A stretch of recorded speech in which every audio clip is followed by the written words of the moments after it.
Thank you for downloading this week's edition of The Report.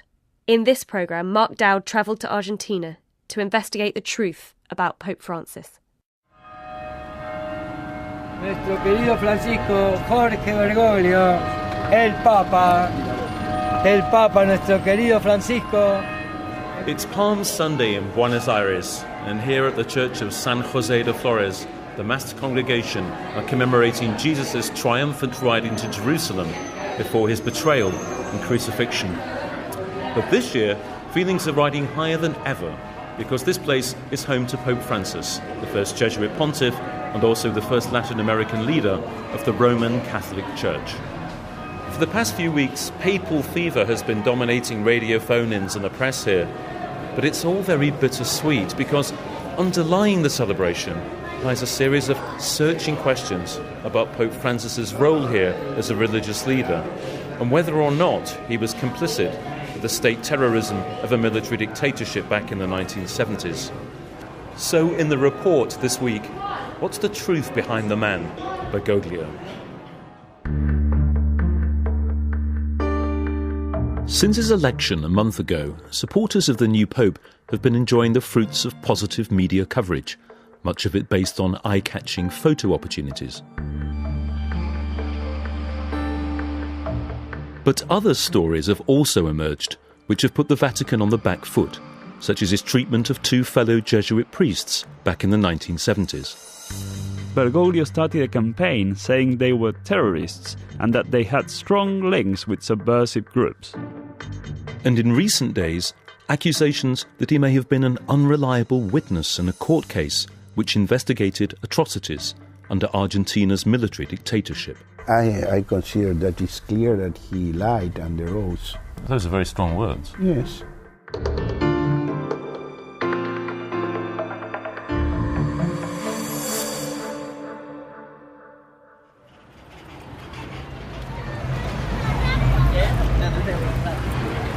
I've just arrived in Bajo Flores. This is a sort of shanty town south of Buenos Aires where 45,000 people live, and I'm being given a brief tour by Father Gustavo Carrara, who's somebody who was instructed and educated by the new Pope in his work here in his mission with the poor.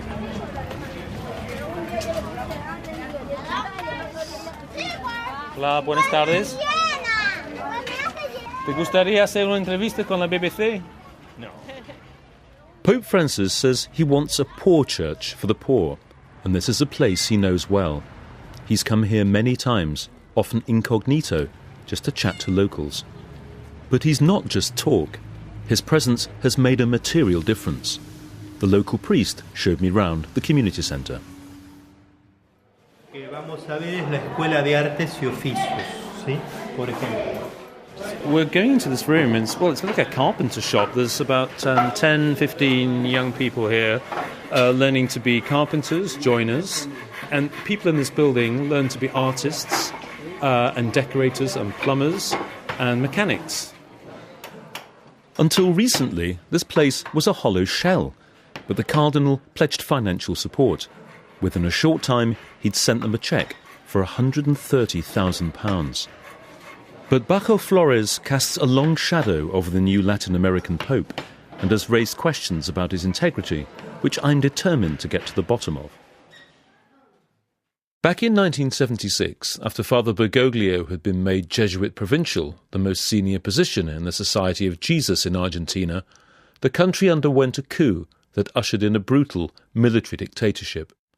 Two of Father Bergoglio's fellow Jesuits, a Father Orlando Yorio and a Father Francisco Jalix, had been working here with some of the poorest people in the country. Bajo Flores was a well-known stronghold for militant left-wing opponents of the new regime. The priests were devotees of liberation theology. This was a movement which had exploded onto the scene in Latin America in the 1970s, and which, in some of its forms, asserted that a Marxist analysis of society was compatible with the gospel. Liberation theology was not exactly a way to endear yourself to the Jesuit superior, according to Luis Zamora, a human rights lawyer who has worked for years with the family of one of the priests. Lo que le reprocha a Jalix y Iorio al comienzo. What Jalix and Iorio said is that Bergoglio started a campaign against them right from the beginning. He didn't want them continuing their work in the slums.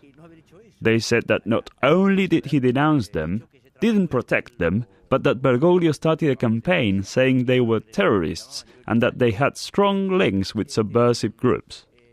At some point, they both had their license to practice Mass withdrawn. Other priests told them that they just heard bad reviews about them from their superiors, Bergoglio at the time. It was because he didn't want them working in the slums. The two priests were seized by the military and brought to ESMA, the Navy Mechanical School, just north of downtown Buenos Aires. These days it's a quiet, eerie array of white colonnaded buildings, but in the 1970s it served as a detention and torture centre. Within days of their disappearance, their captors wasted no time in trying to eke out the truth about whether the Jesuit priests were political subversives or not. Luis Zamora again. Los primeros días fueron muy golpeados. During the first days at ESMA, they were tortured. At some point, Iorio, who was the biggest suspect for the Navy, got an injection so he would lose consciousness and may talk about his involvement with terrorism. But when he lost consciousness, he started talking about Jesus and God, because he was a great theologian, actually. One of the torturers said, "This man is not guilty at all, because he's talking about God, not terrorism and politics." An estimated 30,000 people disappeared in the 7 years of military rule. Many were handcuffed and thrown alive out of planes into the huge estuary of the Rio Plata. On the other side of the riverbank, neighbouring Uruguay lodged formal complaints over the bodies that sullied their shores. The two priests were spared this fate, and after 6 months they were released. The Jesuit Order helped them flee the country, but this was far from the end of the tale. 3 years later, Father Jalix, now living in exile in Germany, wanted to get his passport renewed, but feared arrest if he returned. His superior, Father Bergoglio, offered to go to the ministry to get his papers approved. Horacio Verbitsky, once a member of a militant left-wing group that opposed the military regime, is now a journalist and human rights activist. He interviewed Father Jalix at length in the years after his release. Verbitsky showed me a document he found in the archives of the Foreign Ministry, which he says is a log of the conversation between Father Bergoglio and the official handling the passport application. Is a note signed by the officer that received the request of Father Bergoglio concerning Father Jalix, say that he had a disturbing activity suspicious of contact with guerrillas. It says here, I'm looking at the letter with you, it says suspected of contact with guerrillas. Yes. In this document, as we look at it, who has brought these words about? Father Bergoglio. The document ends with a note from the officer that says that this information was provided to him by Father Bergoglio and as asked specially not to accept the same thing that he was on the table asking for. In other words, Horacio Verbitsky says it appeared as though Father Bergoglio wanted the passport renewed, but in fact this was never his intention. We have a copy of the document, and indeed the words suspected of contact with guerrillas do appear on it. But in an interview in a recent biography, the Pope countered this, insisting it is an incomplete account. What he actually said at the time was, "They were suspected of contact with guerrillas, even though I never thought they were." The latter words, he said, were never recorded. Horacio Verbitsky remains unconvinced. I believe that this document shows the double standard of Father Bergoglio. Face to face, Bergoglio told them that he were helping them, backing them, supporting them, but that then they knew that he was telling false stories about them to other bishops. He had two faces. There are testimonies accusing him, and there are testimonies relieving him of guilt. Many aspects of this whole story are contested by Pope Francis. In the same interview for the biography, he said there's no clear evidence he ever called the two priests subversives, and not only that, he claimed he specifically intervened in behind-the-scenes talks with the military to aid their release. So what became of the two Jesuits? Father Yorio died in the year 2000, and Father Jalix, now 85, lives in a secluded monastery in Germany. Within 2 days of Pope Francis's election, he issued a statement saying he was reconciled with past events. To some, the phrase appeared ambiguous. A week later, a further statement. Pope Francis, he said, did not denounce me to the Argentinian junta. The Vatican lost no opportunity to finger its opponents. They dismissed Horacio Verbitsky and his like as left-wing anti-clerical forces and accused them of a defamatory smear campaign. I put this to Verbitsky. This is the same accusation that Father Bergoglio directed against Yorio and Jalix in 1976. He accused Jalix and Yorio of being Marxists, terrorists, subversives. They accuse me of being left-wing anti-clerical. It's the same attitude. So what sense can we make of this fog of accusation and counter-accusation? I think the fatal flaw in all foreign reporting on this issue is that it tries to place the issue in the context of past Argentine politics, that is, the politics of the 70s. Religious affairs specialist Ivan Petrella works for the respected Fundación Pensar, a centre-right think tank. You need to place this in the context of current Argentine politics, that is, what is happening today in Argentina, not in the past. Let me explain. Bergoglio, here in Buenos Aires, preached against corruption, especially corruption at the highest level of government. Now, he preached against corruption in a government that is highly corrupt. He preached against poverty and inequality in a country that is highly unequal.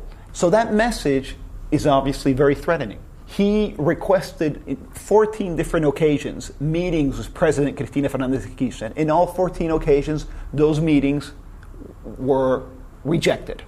So, that gives you a sense that there's no love lost between him and the current government. In Argentina, one can't get away from the deafening sound of grinding axes. Getting to the bottom of contentious issues presents huge challenges in a country that is heavily polarised politically. The right accused the left of using the Yorio and Jalix story to land a blow against the entrenched power of the Church.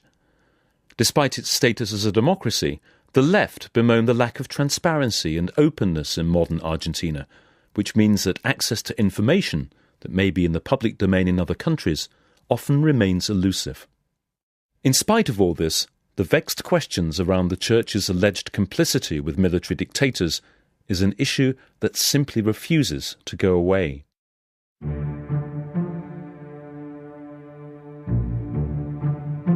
There's now a further story involving Pope Francis that raises questions about his track record as head of the Church in Argentina.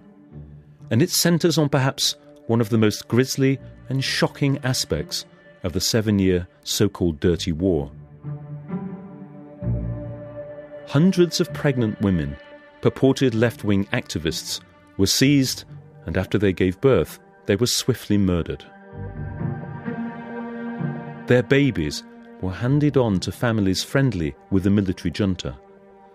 Midwives have testified that at least one military chaplain was directly involved in the transfer of children. To this day, some relatives are still searching for the infants who were stolen from their mothers' breasts. This is the story of one of the so-called niños desaparecidos. The sunshine has given way to driving rain and leaden skies. I'm on my way to La Plata. It's about an hour's drive outside of Buenos Aires to meet a woman called Estela de la Cuadra with a particularly spine-chilling story to tell about what had happened to her family during the period of the dictatorship. El 23 de febrero de 1977. In February 1977, a group of people kidnapped my sister Elena and her husband Hector. Elena was a kindergarten teaching assistant. She was 5 months pregnant. In July 1977, the family got word that Elena had given birth to a baby girl, Anna. But mother and daughter were soon to be abruptly separated. Al tercer o cuarto día se la sacan a la mamá. She was taken away from her mother's arms and given to someone else. That moment we kept searching for her. Part of the La Cuadra family was very close to the Catholic Church, so my parents got a meeting with Cardinal Bergoglio and my father told him the whole story, asking him to help our family to find Anna. The then Father Bergoglio offered to help the Della Quadra family by introducing them to a local bishop who might work behind the scenes for Elena's release. So why does this story raise questions about the new Pope? In 2010, the by now Cardinal Bergoglio was called to a state tribunal and asked to give evidence about the Church's relationship with the military dictatorship. Initially, he declined to appear, citing special privileges in his capacity as leader of the Church, but eventually he gave evidence which lasted 4 hours in total. He was specifically asked when he first knew that children were being stolen from their mothers and passed on to families approved of by the military junta. This recording is not officially in the public domain, but has been leaked to the press. Recently, he says, about 10 years ago, or maybe around the time of the military junta trial, in other words, 1985. Yet in my meeting with Estella, she shows me a letter from the autumn of 1977.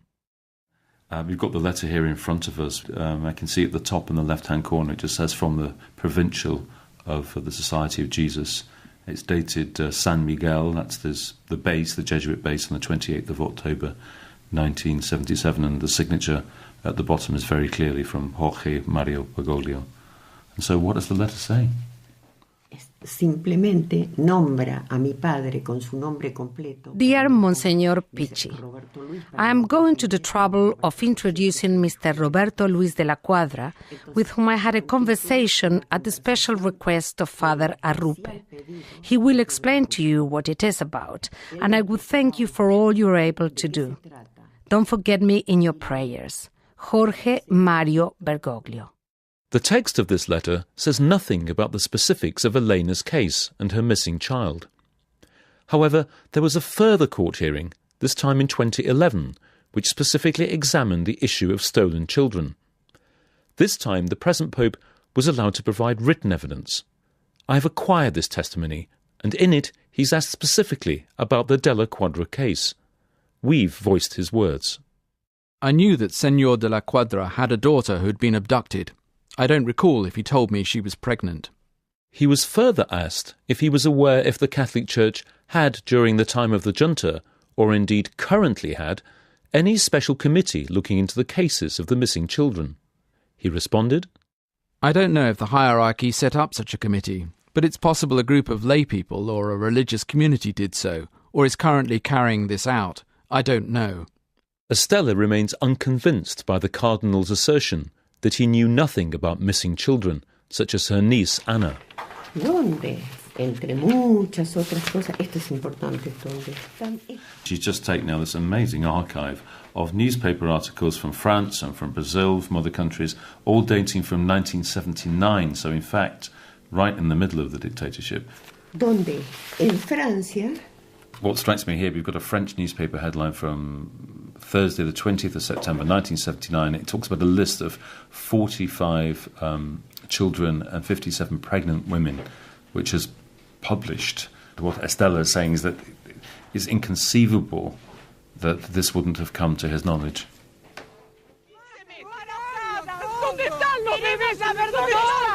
TV cameras from the time recorded the distraught women in the Buenos Aires main square.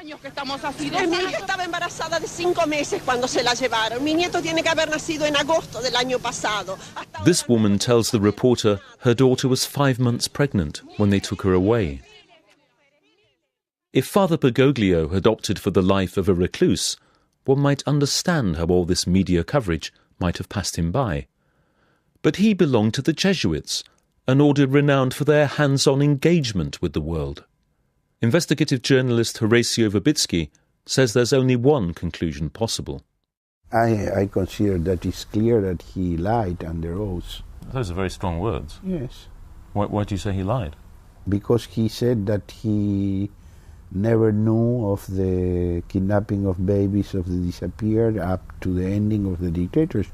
The facts are that Bergoglio saying that didn't know, and family de la Cuadra saying that he knew, and he sent them to talk with another bishop, and that the other bishop researched the case and told them that their baby was given to a military family. These are the hard facts. But when all is said and done, the hard evidence is inconclusive. The unanswered question remains, how is it that the then Cardinal Bergoglio says he knew nothing when there was so much material in the public domain? We wanted to ask some questions to the Pope's press spokesman, fellow Jesuit Father Federico Lombardi. He gave us a simple statement. As you know, the case of the De la Quadra family has been raised many times, and Cardinal Bergoglio has given his answers. I have nothing to add. Estella de la Quadra, meanwhile, is still waiting. I think Ana deserves to know that her father was dropped from an airplane to the river and that we found the body. It's important to notice Bergoglio didn't help at all to open the church archives. We need to know the truth, and the truth will only come up if the archives are opened. So how much do these unwelcome stories from the past tarnish the image of the new papacy of Pope Francis? Ivan Petrella of the think tank Fundación Pensar. The Argentine Catholic Church, in terms of its hierarchy, was more complicit with the dictatorship than in other churches in the region. At least that seems to be the consensus story that has emerged. At the same time, it is also true that there were many priests, and every indication is Bergoglio was one of them, who worked behind the scenes to try to help as many people as they could. I mean, the Argentine Catholic Church did not have, at the time, somebody with the moral stature of, say, for example, an Archbishop Romero. Oscar Romero was Archbishop of El Salvador, Archbishop of San Salvador, at a time when El Salvador was in the midst, really, of a civil war. And he stood up against that civil war, and especially against the military, who at the time was killing its own citizens. And in a very famous sermon, he spoke out against this.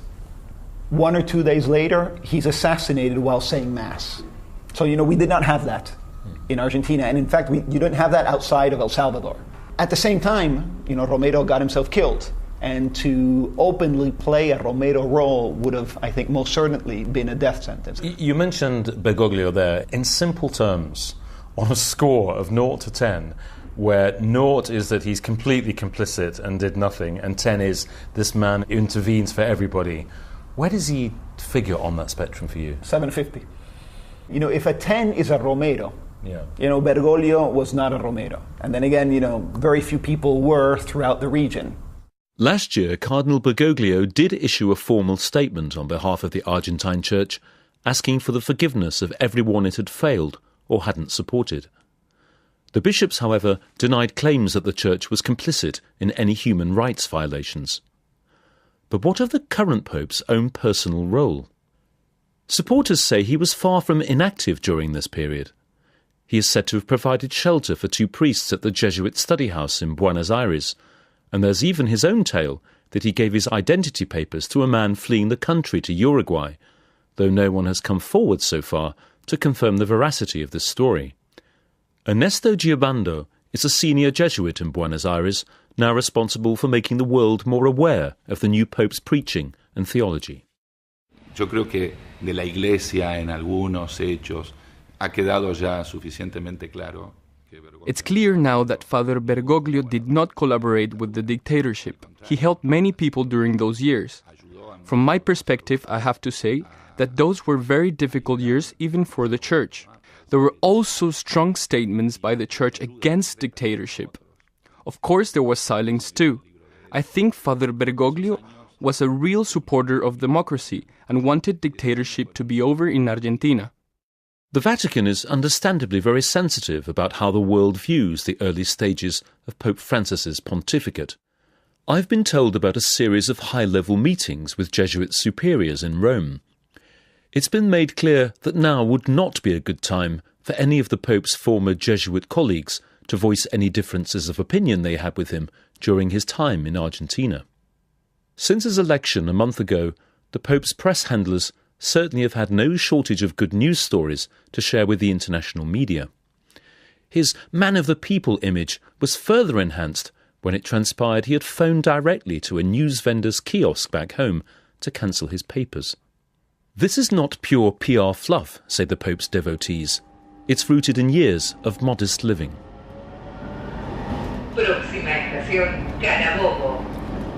As an archbishop, he'd often be found on the Buenos Aires buses and the underground, and it said he lived in a modest apartment, cooked his own food. In short, the humble, simple life.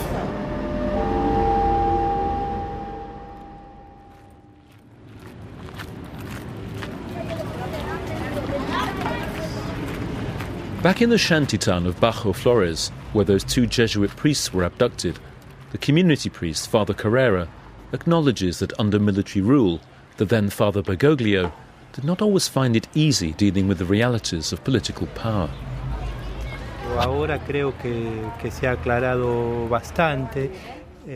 In basic terms, Father Gustavo is saying it's a real dilemma for anybody in the church facing this kind of dictatorship about what tactics to employ. And of course, with the wisdom of hindsight, it's always easy to say you can do certain things and not other things. But there's no doubt that he helped people. There's no doubt that his record is a good one. And in the general sense of things, he doesn't think he has anything to apologise for about the way he behaved during this period.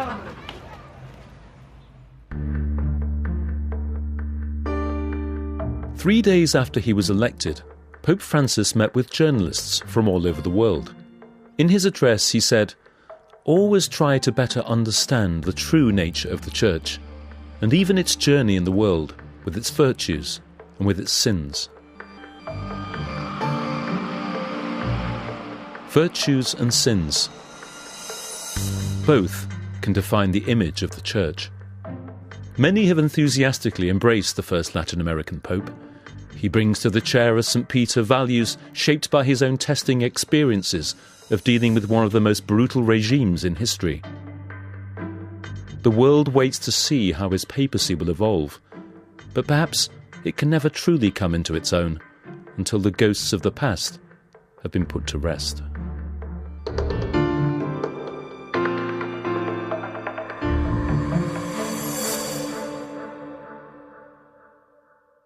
This edition of the report was presented by Mark Dowd. The producer was Charlotte Pritchard. Next week, in light of the recent pausing of children's heart surgery at Leeds General Infirmary, Hannah Barnes asks, who can parents trust to tell them where will offer the best care? To find out more, visit the radio of a military dictatorship back in the 1970s. So in the report this week, what's the truth behind the man, Bergoglio? Since his election a month ago, supporters of the new Pope have been enjoying the fruits of positive media coverage, much of it based on eye-catching photo opportunities. But other stories have also emerged, which have put the Vatican on the back foot, such as his treatment of two fellow Jesuit priests back in the 1970s. Bergoglio started a campaign saying they were terrorists and that they had strong links with subversive groups. And in recent days, accusations that he may have been an unreliable witness in a court case which investigated atrocities under Argentina's military dictatorship. I consider that it's clear that he lied under oath. Those are very strong words. Yes.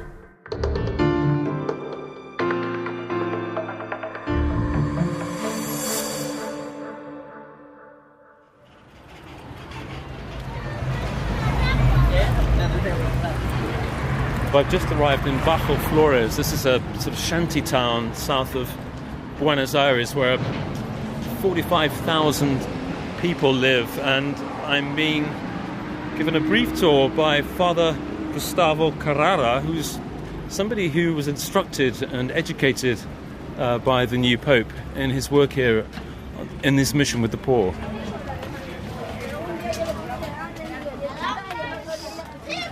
Hola, buenas tardes. ¿Te gustaría hacer una entrevista con la BBC? No. Pope Francis says he wants a poor church for the poor, and this is a place he knows well. He's come here many times, often incognito, just to chat to locals. But he's not just talk. His presence has made a material difference. The local priest showed me round the community. Thank you for downloading this week's edition of The Report. In this programme, Mark Dowd travelled to Argentina to investigate the truth about Pope Francis. Nuestro querido Francisco Jorge Bergoglio, el Papa, nuestro querido Francisco. It's Palm Sunday in Buenos Aires, and here at the Church of San Jose de Flores, the massed congregation are commemorating Jesus' triumphant ride into Jerusalem before his betrayal and crucifixion. But this year, feelings are riding higher than ever, because this place is home to Pope Francis, the first Jesuit pontiff and also the first Latin American leader of the Roman Catholic Church. For the past few weeks, papal fever has been dominating radio phone-ins and the press here. But it's all very bittersweet because underlying the celebration lies a series of searching questions about Pope Francis's role here as a religious leader and whether or not he was complicit with the state terrorism community centre. Vamos a ver es la Escuela de Artes y Oficios, ¿sí? Por ejemplo. We're going to this room, and it's like a carpenter shop. There's about 10, 15 young people here learning to be carpenters, joiners, and people in this building learn to be artists and decorators and plumbers and mechanics. Until recently, this place was a hollow shell, but the Cardinal pledged financial support. Within a short time, he'd sent them a cheque for £130,000. But Bajo Flores casts a long shadow over the new Latin American Pope and has raised questions about his integrity, which I'm determined to get to the bottom of. Back in 1976, after Father Bergoglio had been made Jesuit Provincial, the most senior position in the Society of Jesus in Argentina, the country underwent a coup that ushered in a brutal military dictatorship. Two of Father Bergoglio's fellow Jesuits, a Father Orlando Yorio and a Father Francisco Jalix, had been working here with some of the poorest people in the country. Bajo Flores was a well-known stronghold for militant left-wing opponents of the new regime. The priests were devotees of liberation theology. This was a movement which had exploded onto the scene in Latin America in the 1970s, and which, in some of its forms, asserted that a Marxist analysis of society was compatible with the gospel.